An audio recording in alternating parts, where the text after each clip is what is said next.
بسم الله الرحمن الرحيم. اهلا بيكم في حلقه جديده من مشكلاتنا الاجتماعيه. ازيك يا استاذ احمد؟ اهلا وسهلا. عامل ايه؟ ازي حضرتك؟ الحمد لله تمام. مرحبا بيك بالحلقه الجديده. يا اهلا وسهلا. مشكله النهارده هي متعلقه بفتاه كانت مخطوبه لواحد، هي وما زالت مخطوبه ليه. تمام. كان زميلها في الكليه، وبعديها في حدود شهر ونص او شهرين اتقدم لها واحد تاني.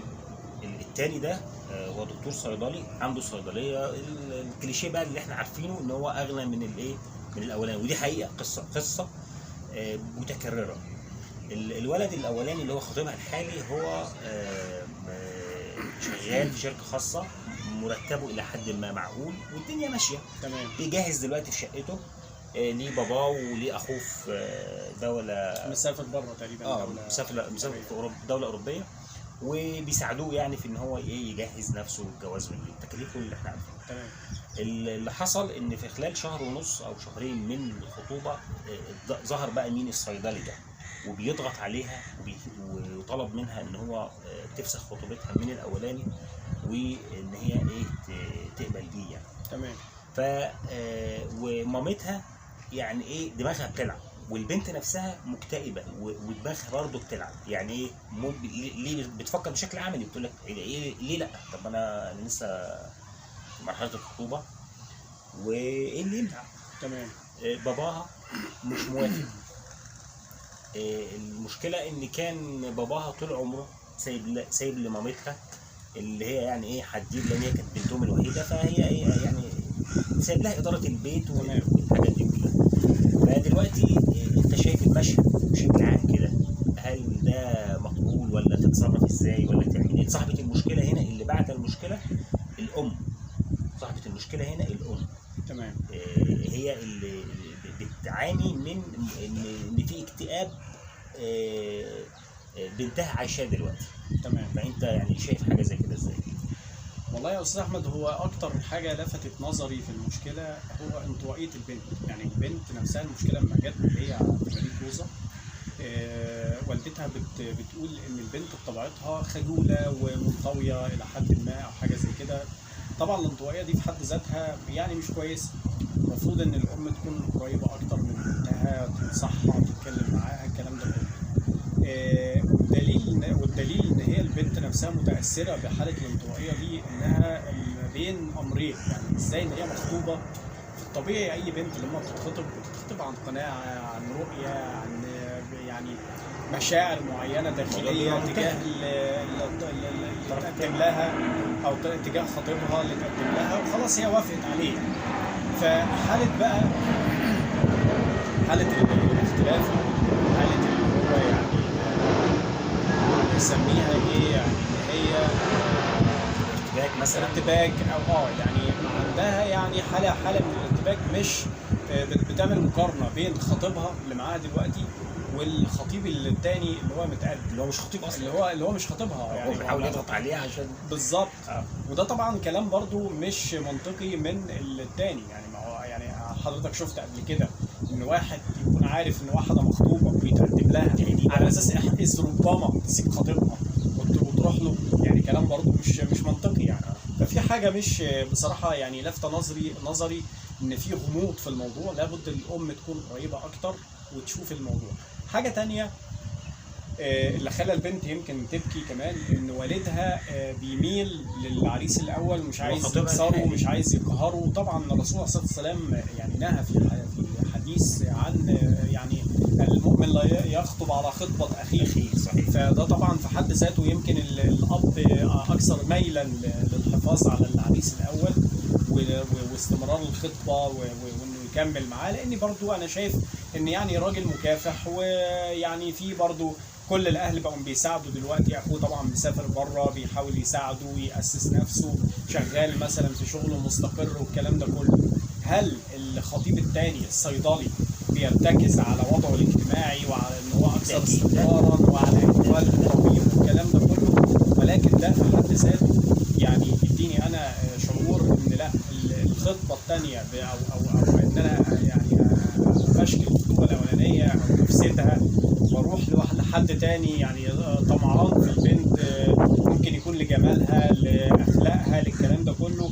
وعنده استعداد يقهر غيره عشان خاطر ان هو يرتبط بالبنت، ده في حد ذاته طبعا انا شايف ان ده انسان يعني غير جدير بالثقه، يعني غير جدير يعني بالثقه. انت تحليلك لشخصيته. انا تحليل لشخصيته وتحليل كمان لشخصيه البنت. البنت عندها مشاكل نفسيه ادت لانها ارتبكت او شككت او عايزه تغير الوضع بتاعها حاليا مع استقرارها مع عريسها الاولاني وعايزه تتخطب لعريس تاني او فده طبعا في حد ذاته يعني انت كده رافض فكره اصلا ان مجرد التفكير، هي مجرد التفكير ازاي هي وبنتها او يعني اللي هي صاحبه المشكله بالظبط، وبنتها ازاي اصلا يفكروا في حاجه زي كده. يعني هو الفكره في كده. يعني انا طبعا هي فكره نفعيه، يعني الام نفسها عايزه تشوف وضع افضل، عملت مقارنه، وده طبعا حاجه برضو يعني احنا طب وهل دي تبقى حاجه مضمونه؟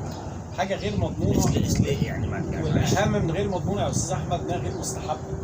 يعني غير مستحبه، خلاص هي استقرت وتقدم حد والخطيب ده كويس. هي لو رفضته او هي حاسه ان هي تعبانه مثلا معاه ومش كويس، ده بالظبط. ده ما حصلش. في حاجه ثانيه نقطه برضه غامضه في الموضوع، يعني ازاي ان هي بتقول في المشكله الاجتماعيه بتاعتها هي ان هي كانت بتحب خطيبها ده اللي هو الاولاني، كان زميلها في الدراسه وزميلها في الجامعه، يعني في عواطف معينه ربطت بينهم بشكل ما، فهي المفروض ان هي اتخطبت ليه عن قناعه يعني. فازاي بقى حاله التغير دوت او يعني الارتباك اللي حصل في شخصيتها، الصراع اللي بين والدها ووالدتها، ودي نقطة تانية عايز اتكلم فيها، ان والدها لا مش عايز ان هي تسيب عريسها الاولاني، ووالدتها عايزاه بتميل لان هي تسيبه وان هي تنخطب للتاني، وهي بتميل تفكر او بدأت تميل انها تفكر في الخطيب الثاني. فحاله الارتباك ده في حد ذاته دي النقطه الثانيه اللي انا عايز اتكلم فيها. يعني المفروض ان لما يكون في الاب والام مختلفين في امر جوهري او حاجه مصيريه في حياه ابنائهم، المفروض يناقشوا الموضوع دوت والخلاف ده في الغرف المغلقه، ما يبقاش هو عنصر يعني يؤدي لحاله الارتباك او عدم الثقه، او وخصوصا عند الابناء اللي هم بيميلوا للانطوائيه. لان الابن اللي بيميل للانطوائيه هو غير قادر على صناعه قرار خاص بيه. دلوقتي حضرتك زي ما انت عارف ما فيش اي ابن او بنت بيتقدم لحد او كده الا ما لازم، بخصوصا البنت، يعني البنت بترفض بتقول لك لا انا عايزه فلان او مش عايزه فلان، عندها قدره على صناعه قرار مصيري خاص بيها تقدر تعبر عنه وتقوله ما تخافش، وممكن كمان ان هي تقاطع اهلها كمان عشان خاطر خطيبها ده او اللي بتحبه، او ممكن يحصل لها حاله نفسيه. لكن لما لو هي سابت او خطيبها ده او ما ارتبطتش بيه او كده، ولما بقى يكون العكس، يعني لما يكون ان الاب والام مختلفين مع ابن عنده يعني انطوائيه ومش قادر ان هو يعبر عن مشاعره، ده في حد ذاته ممكن يؤدي لانتكاسه في شخصيته، يحصل مشاكل نفسيه، ضغوط اكتر بتمارس عليه، ما بقاش عارف، وده يمكن يفسر حاله البكاء اللي البنت كانت عليها. وده اللي انا بقوله من خلال برنامج حضرتك، ان دايما لما يكون في خلاف بين الاب والام على امر مصيري يخص الابناء، لازم يناقشوه في الغرف المغلقه ويتحدوا على قرار واحد، واخد بال حضرتك، يصب في مصلحه البنت. احنا في المشكله بتاعتنا، احنا في الحاله بتاعتنا هي الام نفسها هي عندها الميل للبنت، يعني هي بتفكر بشكل عام مع بنتها. تمام.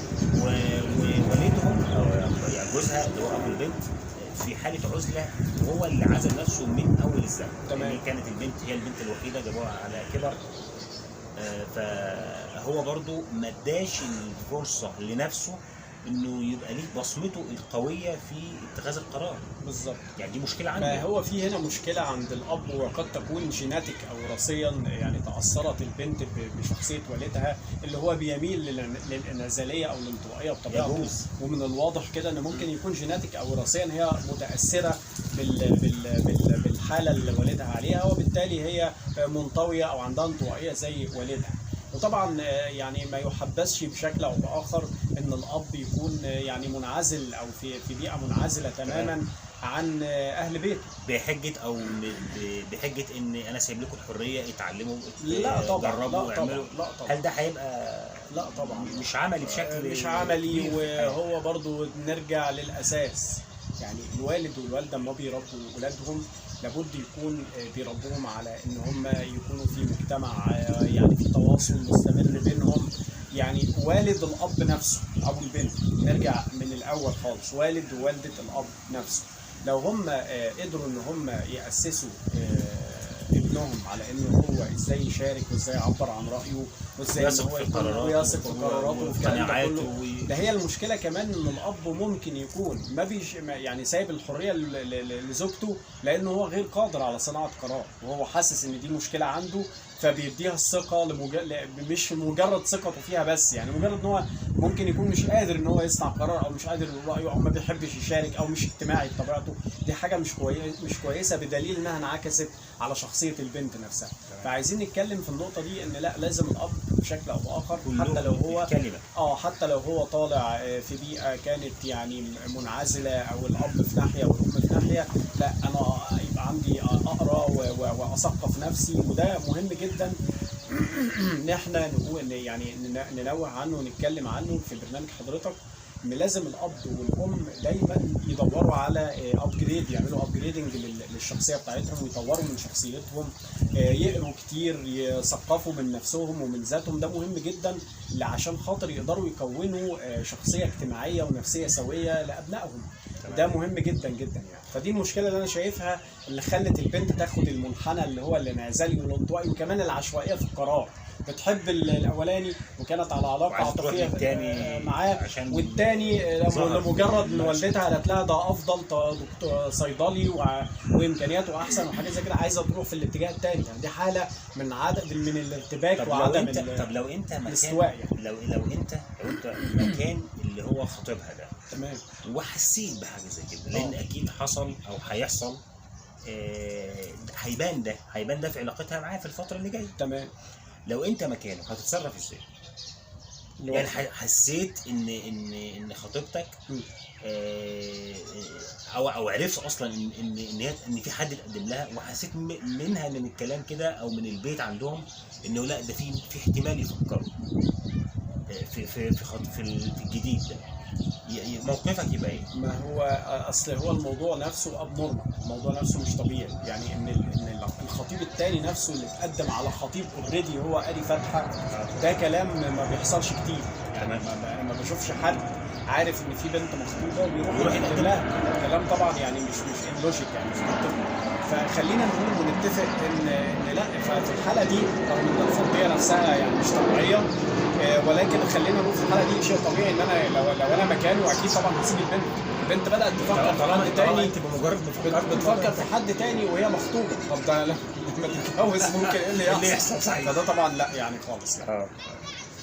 يعني انا شايف ان المشكله ابعادها في تركيبه البنت نفسها والكلام ده. طيب انت في وجهه نظرك لو نفترض افتراض جدلي ان هي فسخت خطوبتها وراحت اتخطبت للتاني، تمام، انت متخيل شكل الحياه بعديها هيبقى شكلها ايه؟ يعني اللي هو التاني بقى ده هيبص لها ازاي؟ هو هيبقى نظرته ليها هي ازاي؟ هو كده انت دلوقتي انا جبتك عشان الفلوس، تمام، انت جيتي عشان العربيه وعشان الصيدليه وعشان الوظيفه وعشان تمام. انت في وجهه نظرك هو هيبص لها ازاي بقى؟ انا بتكلم على خطيبها اللي هو التاني ده بقى. هيبقى في وجهه نظرك هيعيشوا ازاي اصلا مع بعض بالطريقه دي؟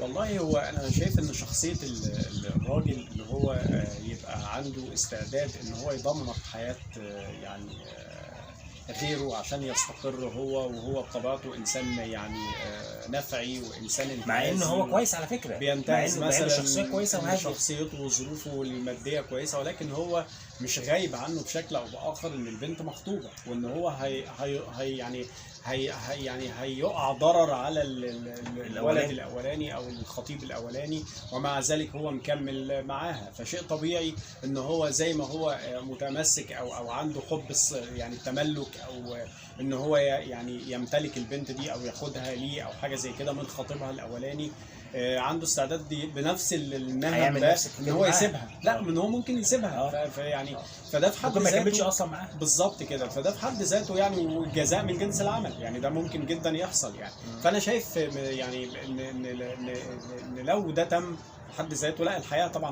مش هتبقى مستقره بينهم على الاطلاق، نتيجه زي ما بقول لحضرتك كده ان شخصيتهم الاثنين شخصيه نفعيه، هي عايزه تسيب الاولاني عشان هو عايز خاطر دي. مياله لراي والدتها ان ده دكتور وان وضعها الاجتماعي هيبقى افضل وكده، بالرغم انها بتحب الاولاني، وخطيبها اللي هو الثاني اللي هو الانسان الانتهازي اللي هو ارتكز على وضعه الاجتماعي والكلام ده كله، اللي هو ممكن يكون من وجهه نظره اكثر استقرارا والكلام ده، وحب ان هو يبوظ الجوازه او الخطوبه ويخطب هو، فشيء طبيعي ان بنفس الطريقه ديت ممكن برضه يسيبها في اقرب فرصه يعني. طيب رسالتك بقى الاخيره عشان احنا كده في النهايه، رسالتك الاخيره لصاحبه المشكله اللي هي والده البنت دي. والله رسالتي الأخيرة لصاحبة المشكلة معاك هي رسالة يعني مزدوجة، يعني يا ريت تكوني قريبة من بنتك أكتر، تقعدي معاها تحاولي تعرفي إيه المشاكل اللي عندها الاجتماعية والنفسية، وتحاولي إنك أنت تمديها بخبراتك، اظهري قدامها ان انت انسانه يعني عندك يعني عدل، لان ده طبعا اللي انت عايزه تعمليه ده يعني ما فيش فيه اي عدل خالص. اعتبري ان ده ابنك، يعني الخطيب الاول اللي هي كانت بتحبه، اعتبري ان ده ابنك. هل انت تقبلي ان ابنك ده يعني يتم قهره بالطريقه دي عشان خاطر يعني حاجه معينه او استفاده معينه او حاجه زي كده؟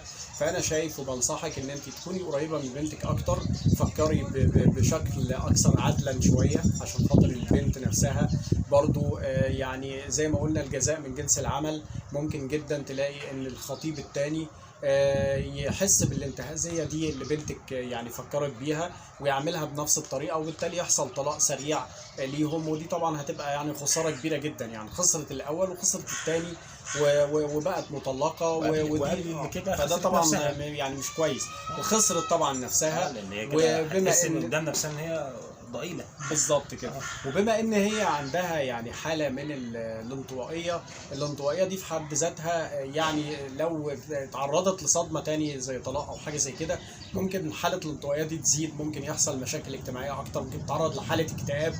فانا يعني بنصحك انك تحاولي تكوني قريبه منها اكتر وتفكري بشكل اكثر عدلا يعني. تمام كده، انا اظن كده رساله وصلت تمام، واشكرك يا استاذ احمد. شكرا جزيلا، ونشوفك في لقاءات جايه ان شاء الله. ان شاء الله. شكرا. السلام عليكم. عليكم السلام.